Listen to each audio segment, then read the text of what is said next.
Ladies and gentlemen, now we are on our way to see Greg Secker for the business show. Now listen, Greg is one of the UK's most successful traders, investors and entrepreneurs. He's a CEO of Learn to Trade. Now, so if you guys are entrepreneurs out there, you want to start up a company, you want to get into forex trading, you want to be an investor, this is the guy to talk to. What I'm most looking forward to is to expand and share with all the viewers out there the knowledge of investment, the knowledge of forex trading, and how simple it is for anybody to get involved in. So we're going to go to his house and talk about the past, present, and how a guy who failed at maths became one of the geniuses in trading. Unbelievable. Stay tuned.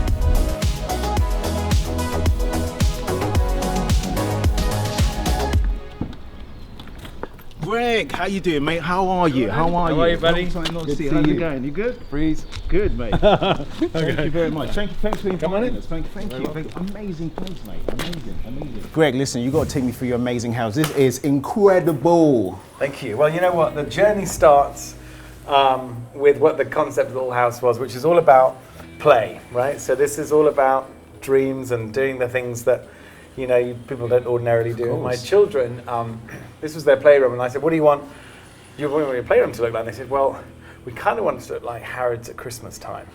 So this was the idea that we came up with, and it was it was one hell of a concept. In fact, if you look at the tree was done by Pinewood Studios, who do all the film sets and so on. Wow! And they kind of came in and built this whole thing, and you can actually crawl up in the tree, go up the steps, and when you're up in the tree, you then can control all the trains that whiz around. So, Greg, honestly, was this for you or was this for the kids? Kind of a little bit for both. Of course it was. So this is for the kids. This is the kids' playroom. This is the kids' playroom. This is impressive. All their names, Santi, Zach and India on the walls. So they all feel like their names are in lights. That is amazing. That's amazing. About that. This is your very own Harrods. This is a Harrods playroom. Yeah. This is amazing. I don't have amazing. to shop there too much. After, so you've got you kind of got like good and bad down here. So you've got bad is drinking lots of wine. That's never a bad thing. Well, that's not a bad thing. Yeah. But good is obviously then training and trying to keep fit. I like the balance. You've got to have somewhere balance. in the middle. So this is the cinema here, which this is great. So what's the design concept? Obviously, it's not your theatre style. You wanted to go for more relaxed. Yeah, I did. I think when a lot of the houses around here, they're like lots of little love seats. Yeah. Whereas with us, we throw all the popcorn in the middle, and everyone gets together in like a horseshoe shape, and you just hang out. It's really cool. I love that. It's such a cool room. Yeah. It's such a cool room. And this is your fitness room. How many times do you use this a week? 3. Is this 3 times a week? Yeah, I have a religiously every morning. Well, 3 of them. Tried to do 3. I did one this morning. So I have a guy come from Essex. Actually, drives all the way from Essex 3 times a week. He trains me, trains my neighbour, and this is amazing. So this is South Africa. So this is all Steenbergs and rosés, very much kind of summer wines, and then over here, I'm putting the Montrachet, which I think is the nicest white wine out there. I'm a really, really big, I know the owner of Lynch Barge very well. Amazing. I mean, Chateau Lafite Rothschild, I've got one in here, which is actually my birth year, funnily enough, which you'll never drink because it probably tastes like vinegar. Amazing. But that is a 1975? Wow. Yeah. 1975, there you go, so that's from when I was born. And wow. I've got 24 companies around the world. Yeah. I don't obviously physically work in any of them, so I control them from here. Yeah. I don't really, get in London traffic too much if I can avoid it. So I run everything from this room, and this was kind of this is amazing. Yeah, this is what an office to have. What an office to have. This is what they call an office in paradise, Yeah. Yeah, this was an ode to kind of being British and everything. So there's Winston Churchill's chair behind you. That is Winston Churchill's chair right there. Yeah. And that's where we're going to be doing an interview. All right, cool. Can you see that? Can you turn around? So that's Winston Churchill's chair there. Yeah. And tell us a little bit. I mean, what's that picture of? What is that? So you've got an Andy Warhol there of the Queen. Wow. You've got below that you've got one of the bayonets that was owned by the Brigadier General in the British Army in the Napoleonic War. So that's quite old. Amazing. You've got a Spitfire there that I outbid. I got this from Lots Road Auction actually in Chelsea. Oh wow! Yeah. And I outbid one of the guys who was one of the experts from that show. What is the show called? Not Changing. Oh, is the show on Sky you were talking about? There's a show on Sky which is not the Lots Road Auction House show, but there's a show where people bring their incredible Oh, artifacts. I know. Dickens, Four Rooms with Alex Proud. Alex, Yes. yeah. So one of the guys off Four Rooms wanted this, which is it's a Spitfire made from the metal components extracted from the last Spitfires. Wow, that's amazing. And some little guy made it, and that's one of the last propellers. That's It's amazing. exactly the same shape as that. Wow. Now, Greg, I see a little picture on there, and that's your dad, right? No, that's not. That's my grandfather. That's your grandfather, and there is a story there. What did he do? Well, he was one of the founding members of the Magic Circle in London. Wow.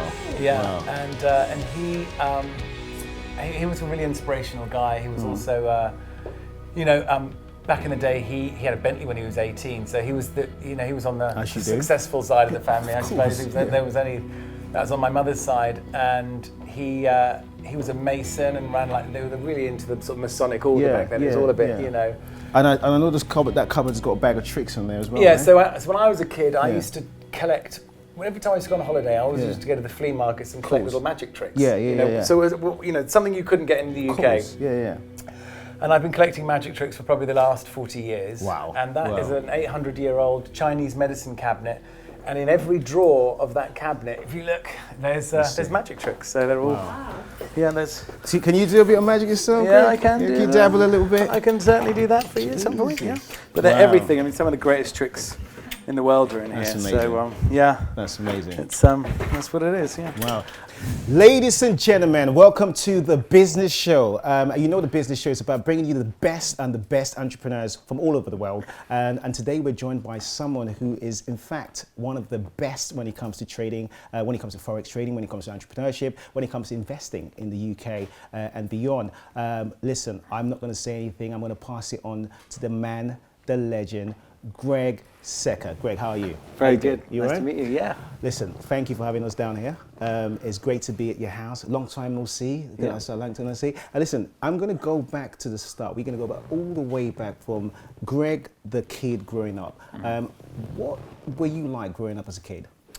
I wasn't really into school as a kid too much. I couldn't really figure that out. It took me a while to figure out how I fitted into school. My parents were entrepreneurs.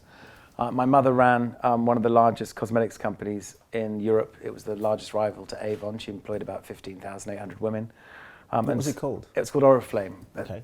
Swedish cosmetics company. And I spent my mother worked and brought us up, so we had no nannies and we had, no real help. My mother kind of did it all. And my dad ran a family business, but it was really watching my mother and how she was extremely motivational. She had a big following. She was really good at building teams. And I think that's the big lesson I learned from my mother, which was that she, in the old days, because we didn't have fax and we didn't have email and we didn't have text. So literally her managers all across Europe, they would phone on a Friday morning starting at 7, and they should have been done by about 9:30, calling in their sales figures, right? And my mother would be on the phone from 7 in the morning until midnight. So why was she on the phone for so long? Because, as soon as she got the number, she'd be like, how are you? How's your divorce going? Or how's your little autistic son? Or how is... She was creating rapport. She created rapport. She demonstrated to people that she cared more about them than just the sales figures they were delivering. And because of that, those people would walk over hot coals for her. And I watched her, over the space of about 5 years, build this just gigantic business. And she was... a real true entrepreneur. And it wasn't until I met Richard Branson many years later that I thought to myself, he's actually very similar to my mother in that he's a lion when it comes to entrepreneurship and business. And building brands, yeah. But in terms of how he treats his staff, they adore him, not because he's the superstar billionaire Richard Branson, because he's a guy with a really big heart, and the way he manages his teams and the way he considers people is nothing like, I see most traditional businessmen act and operate, which is they tend to be somewhat draconian towards their staff. Of course. Whereas Richard's really is the other way around. So I think I was really blessed to have her in my life, which were really formative years, That's amazing. And so what college did you go to? What college? So I was a town close prep school in Norfolk. I was the 13th cousin of 13, the only one that went to private school. I walked into algebra class and it was A plus B equals to X, Y. I didn't understand what was going on. So I wasn't the best either. So you failed at maths. But Yeah, I was rubbish. How did you end up with numbers then? I mean, how did that all come about? Well, you know, the world's changed a lot when it comes to currency trading because it's all done by computers now. So all the maths that's happening in real time, all those complex quantitative analysis that's going on behind the screens is all done by computer systems. So now today it's more about understanding and seeing patterns. You know, and I called the cryptocurrency burst a bubble bursting before Christmas. And, you know, let's touch on the Bitcoin thing for a little bit. But by saying you chose to trade forex trading, you chose a different path than most people. Yeah. Trading in currencies. Yeah. What made you attracted to trading currencies, and how can you explain it to the people that don't know what forex trading is? Yeah. Well, it was serendipity for me, right? So I was suddenly plonked as an IT guy. I mean, I could have, you know, my dad was this funny joke that he seemed to tell at dinner parties, which is, well, if he'd worked in a pharmaceutical company, maybe he would have become a drug dealer. But Fair enough. I was put on a currency. If you put it like that, I was on a currency trading floor when I was surrounded by currency traders, and I was fascinated by it. You know, I was fascinated that, and this was the interesting time for me because, you know, you ask anybody, if you want to triple your income, most people ask themselves the question, well, how can I work 3 times harder, right? Right. Because for most people, it's every hour I work, I get paid. Yeah, so if I need 3 times the money, I've got to work 3 times the amount of time. But we've only, one thing that's common amongst all of us is that we all only have 24 hours a day. So unless we can move from, you know, time equals money to money makes money, we ain't ever going to get out of that trap. True. And I saw it firsthand for the first time in my life. I mean, everything I'd done from an entrepreneurial point of view, whether it be running a car cleaning business as a kid or building computers, it was my time and getting paid for my time. And this was the first time I'm watching a guy sit there pressing a button, and then he goes off and has 3 lagers with his mate. Comes back, he's made $1 million. He's 2.5 million up, and I'm like, how does that work? And with currency trading, I liked it a lot. I've traded everything. I've traded every single asset class out there. I've even traded Bitcoin, but not a lot. Because I only trade things I understand. Yeah. And there's a lot of information supporting a currency because a currency really is a country, isn't it? Of course. So whilst there's interest rate differentials and all that kind of stuff, which can contribute to the value of a currency, really, you know, you're looking at, you know, if you're an investor and you want to put your money into another country, right? Well, which one's got the highest interest rate? You want to borrow from the country that's got the lowest interest rate and stick that cash into the country with the highest interest rate. I mean, that's simple arbitrage, right? Yeah. And so there's a lot of information that can be gleaned from trading currencies rather than stocks, which is so easily manipulated. I mean, let's not forget, the currency market trades $5.5 trillion a day. Now, if you compare that to the United Kingdom's GDP, our GDP last year was $2.5 trillion for the year. Right. So the currency market does double the UK's GDP in one day. Wow. So it's the largest market in the world, bar none. And with that amount of liquidity is what it is. It's liquidity. There's more. Liquidity is the ability to buy and sell something efficiently without having to say, I want to sell it, but there's no buyers around. There's tons of buyers around in the currency markets. And so because of that liquidity, the greater the liquidity, the greater the accuracy and probability. I'm not saying it's a guarantee at all. I mean, there's loads of trades that can go completely wrong. But because there's greater probability, and because you've got more participants and the liquidity is better, it within of itself intrinsically makes it a less riskier asset class. It's only a less riskier asset class if you trade size it and you risk manage it. What does that mean?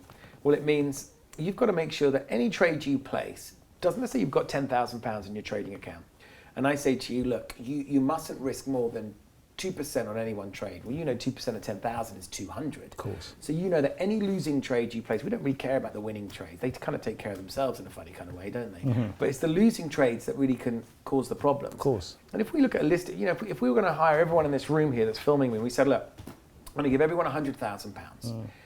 And we're all going to trade together. My staff are going to bring sandwiches in. We're all going to sit here and drink the Kool-Aid. And we're going to sit here for 30 days. And we're going to try and figure out randomly, out of everyone in this room, who is going to be my next star hedge fund trader. Well, you might ask the question, well, who do we hire? Because if we look at the results at the end of the month, is it the person who made the most money? Now, it could have been you made the most money, but it might also have been that your approach was this: I just stick it all on red. Yeah. And if it comes up red, boom. But if next month it comes up black, you're kind of screwed. You're out. So you're all boom and bust, right? So picking the guy or the girl that made the most money is not going to be the right answer. It's not.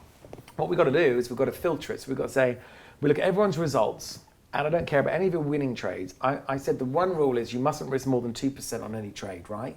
So we're going to look at all of your losing trades, and then we're going to look at the account balance that the account was at when you took that losing trade. And by simple divisional maths, we can figure out, is it more or less? Is it more than 2%? And if you're risking 2%, 2%, 2%, oh, screw it, 10%, 10%. We know you're a gambler, out you go. So you're off the list. And then so we whittle the list down based on people we can trust, people who do what they say they're going to do. And what you find out in the world, most people lie. What was the significance of starting an organization that creates wealth for others? Well, I'm not a guy that really wants to sit behind a computer screen, right? And I've done that for 10 years. And then the idea, and I'd made so much money that I was bored out of my mind, right? And you get into this culture where you're trading in the morning and then drinking all afternoon. Because you trade from 6 and then you go to the pub and I'd sit there having a few beers and I'm putting on weight, right? Because I'm not exercising, because I'm sat behind a computer screen. And I thought, right, I need to get myself a bit fitter. And my brain is so active. You can see I'm really into reading and information, and I never stop reading, and I never stop going to seminars and things. I'm always interested in what the new ideas are, and I started going to different seminars, and I saw Tony Robbins came to the UK, who I thought, man, this guy's pretty cool. Tony's biggest cool. motivational speaker in North America, and I thought, so I'm with a buddy of mine, and I said, you know what, I reckon I could teach from stage, or at least enlist people from stage, enroll people from stage, but motivate them to do something different with their lives rather than just, I'm not saying trading is the answer, but I think it can be a really good conduit. Like we were just saying, you're a 40-year-old person, you've built your career on something you don't really enjoy, but you've got bills, right? And you've got children, and you've got things you've got to pay for. So actually trading can be a great conduit to pay your bills and allow yourself to really go do something you really want to do. And that's kind of one of the ideas was from behind it. But I sat there and I watched Tony Robbins on stage, and I said to my mate, I said, he's pretty cool. And he's like, Tony Robbins is a 6'8" giant, and he's, as we all know, the number one motivational speaker in the world. He's incredible. He speaks from the soul, and he, he's coached everyone from Princess Diana to Madiba, Nelson Mandela, to everybody. And he was also, let's not forget President Clinton's coach when he was impeached. So I said to my mate, I'm going to speak with him on stage one day. And my mate goes to me, whatever. Everyone says they're going to speak with Tony Robbins. 3 years later, I'm sharing a stage with Tony Robbins 7 times a year, and we got a contract. Amazing. So, and I spoke his wealth mastery programs, and I've spoke a lot of the, we did this thing called National Achievers Congress together with some partners of ours called Success Resources. And, that was a real dream come true. And it was, for me, I'm a bit vivacious, and I wanted to get out there, and I wanted to be on stage. And I didn't really want to do TV and be a celebrity per se, but I wanted to get out there and get enthusiastic and to be able to speak to people rather than be hidden behind a computer screen. And so that journey in my life was kind of towards the end of my 20s into my early 30s, and I was asked to speak all over the world. Now listen, I saw pictures with a Willy Wonka downstairs when we were going to the adult room. Now you've got something from Willy Wonka, right? Well, yeah, I did a Willy Wonka party a couple of years ago, a huge party, and the whole house was turned into the chocolate factory. We had, that's amazing. It was incredible. We had like actors and the whole bit, but I really wanted to own something from the film. Right. So if you look in that case, that is the original hat worn by Gene Wilder in the Willy Wonka film. He's even signed it. So that is unbelievable. Yeah. Wow. That was the hat, and that's his How signature. much did you get that for? 15 grand, I think. Say no more. Say no more. Say no more. This is the kind of the centre of the house. Everyone was culminates to the kitchen. Yeah. And so this is the kitchen. There's Helpful Hannah. How are you doing? Hello, kitchen. And then I just like the open air design. It's just every party, everyone stays here for some reason. It's great. Do you remember the Angel of the North in Newcastle with the big wings for arms, and it sort of towers over Newcastle? He designed that. He's that, Anthony Gormley. Wow. And this is all reclaimed marine steel. But amazing. Yeah, that's amazing. cool. I just like this simplicity but yet luxury decor. It just looks amazing. Well, it's all gold leaf. This is all gold leaf up here, and this is silver leaf. So we had artists in here for about 2 months. That's amazing. Literally just like piece by piece sticking it all on. So. And who came up with the ideas for the interior design? Is that all your Rachel. Oh, it's girlfriend. Rachel's fault then. Rachel. Everything kind of leads from the kitchen in this house. It's right in the middle. Fantastic. So, and there's little hints of ideas and things. This is amazing. This sculpture you see on the wall here. This is a Mary Boyle, which I think is I really love this because it's... So this is a Mary Boyle structure. That's Mary Boyle, yeah. Amazing. She came and fitted it herself. Wow. And it's to truly soar, one must first unfurl, which I love that because it's all about, in order to get to where you want to go, you've got to first let go. Of course, you know? of course. And it's that whole message of you can't swing through the jungle holding onto the vine you're on. You've got to let go of it and go on to the next one. 100%. And that's all about that. So I kind of like that. This is really, it's just relaxed, it's tranquil. And then summertime, all of that comes back and it opens up, which is fantastic. So where are we now, Greg? Where are we? Okay, so we're in children's zone now. Now, how many children have you got? I got 3. You got 3 I know about. Yeah. Oh, fair enough. two girls, two boys? 2 boys, 1 girl. So this is my youngest. This is India, right? This is Princess India's room. Amazing. This is her castle. You know, so amazing. All the kids have showers and baths, and this is Santi. Santi. He's, as you could probably tell, he's into racing and cars. He's definitely the action man of the family. Yeah, he's into all Guess that. where he gets it from, eh? Yeah. This is Zach's room. He's more military, army. He's all into the army thing at the moment. Yeah, it was Star Wars, and now it's gone to military. And wow. So this is bedroom suite. Oh God. So this is. I mean, look at the scenery. I mean, getting up every morning and just looking at that. You can't complain at it. Yes. If you complain at that, really, this is amazing. This is complete. It's amazing. And so then, this is so bedroom suite, and then bathrooms here. Yeah. Oh, this is great. Yeah. This is good. This is a nice. You know, I've been looking always for a bath where you can sit next to each other and watch TV. So this is a mirror that turns into a TV when it's and then we have like a deck out there. Go and stand in front of the mirror. What happens when you stand in front of that mirror? Go and stand in front of the mirror. What happens? Let me see. So what happens if we stand? Well, the first part is you can kind of go, and that's your little clock at the top. Oh wow. And then these are your watches in there. There you go. Voila. As if by magic, we turn the mirror into a closet of watches. Amazing, amazing. Yeah. Wow. It's a nice watch case. That's great. Great. So this is more for... Then staff through there, and then there's a scuttle kind of staircase down to the garage where the cars are. Perfect. This is called a Jack and Jill, right? So we have, so let's say you're staying with your family, then you'd share this bathroom, and you'd share. So it's called a Jack and Jill bathroom, right? So it just connects. It connects through, and then. Oh, that's great. And then this is the master. How many rooms are on this floor? 3. Oh, amazing. So then this is, when you've got, my parents stay or stay, this is really good. Yeah. No, it's good. It's good. Amazing. So it's nice. It's a nice kind of guest suite, so they got space. And so, how long have you done this? And you do this every year? I've done this every year for the last 20 years. Amazing. Yeah. Now, how important? A lot of people look at this now. Some people know about vision boards, and some people might never have come across a vision board. What is a vision board, and why is it important to do a vision board if you want to visualize? Well, the most important thing is that the brain is unidirectional, right? You can't see good and bad at the same time. You see good or you see bad.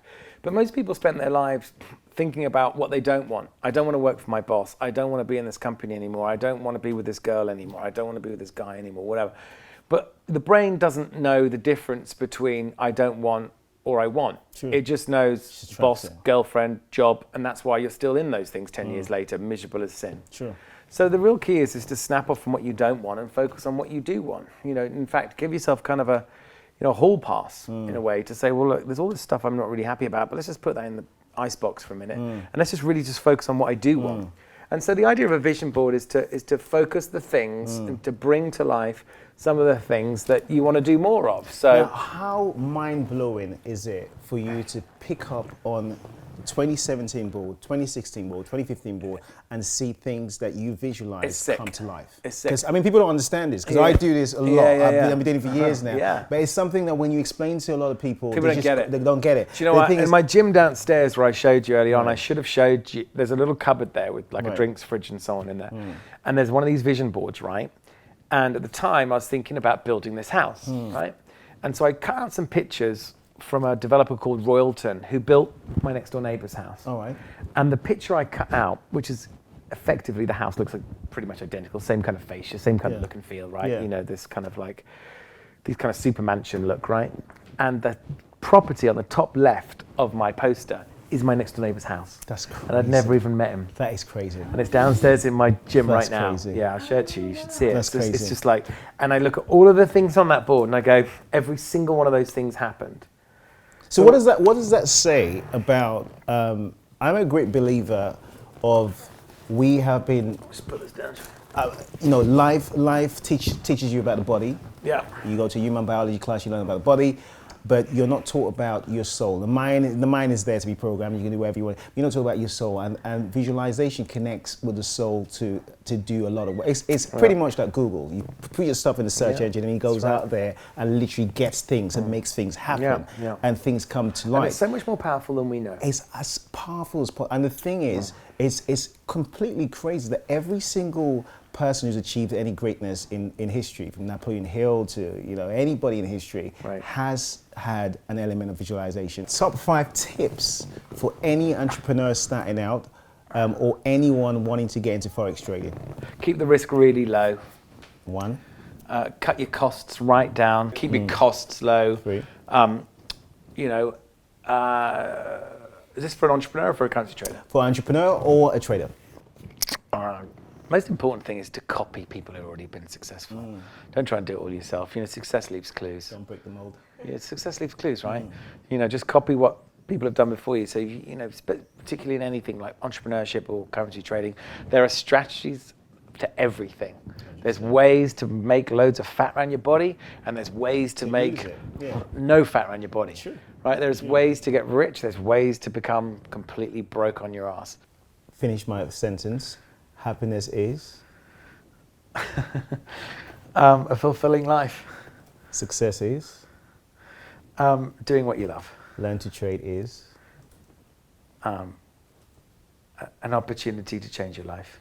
Ladies and gentlemen, give it up for Greg Secker! Come on! That's what I'm talking about. Greg Secker, don't forget, for more information, tune in to learntotrade.co.uk.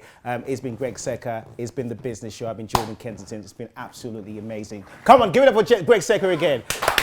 And Greg, I've got a present for you. This is my book, Following My Intuition, Mr. Invincible. Beautiful. That's for you. I love it. And you guys should get it out Thank there you. as well. It's an amazing book. That's for you. Fantastic. Give it up for Greg again, people. Come on.